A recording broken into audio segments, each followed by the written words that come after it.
বাংলাদেশ ভারত সম্পর্ক যখন ইতিহাসের অন্যতম কঠিন সময় পার করছে, ঠিক সেই মুহূর্তে নয়াদিল্লির সাম্প্রতিক কিছু কূটনৈতিক পদক্ষেপ নতুন করে আলোচনার জন্ম দিয়েছে।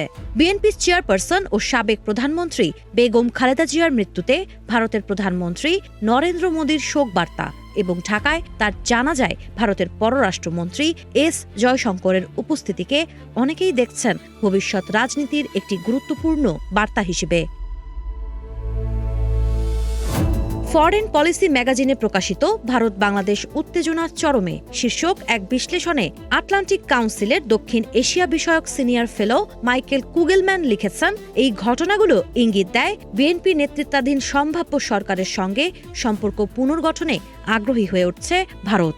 প্রতিবেদনে বলা হয়, ২০২৪ সালের ৫ আগস্ট গণ আন্দোলনের মুখে শেখ হাসিনার ক্ষমতাচ্যুত হওয়ার পর থেকেই দুই দেশের সম্পর্কে টানাপোড়েন শুরু হয়।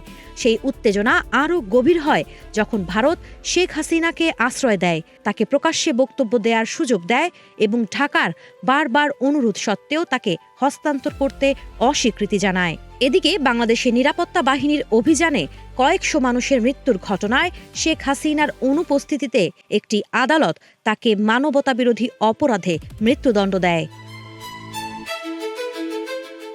এই রাজনৈতিক উত্তেজনার প্রভাব পড়েছে ক্রীড়া ক্ষেত্রেও।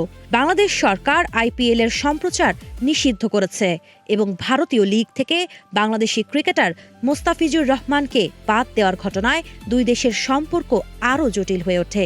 এমনকি বাংলাদেশ জাতীয় ক্রিকেট দল ভারতে টি-20 বিশ্বকাপের ম্যাচ খেলতে না যাওয়ার ঘোষণা দেয়।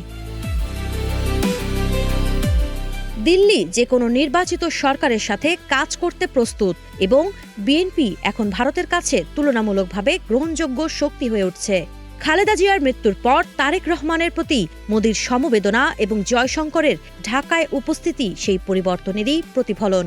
একই সঙ্গে তারেক রহমানের জাতীয় ঐক্যের আহ্বানকেও কেউ কেউ দেখছেন ভারতের প্রতি একটি পরোক্ষ আশ্বাস হিসেবে, যেখানে সংখ্যালঘু সুরক্ষা ও স্থিতিশীল শাসনের বার্তা দেওয়া হয়েছে। আসন্ন জাতীয় নির্বাচনকে ঘিরে তাই বাংলাদেশ ভারত সম্পর্ক এক নতুন মোড়ে দাঁড়িয়ে। সাবা খান, নাগরিক প্রতিদিন।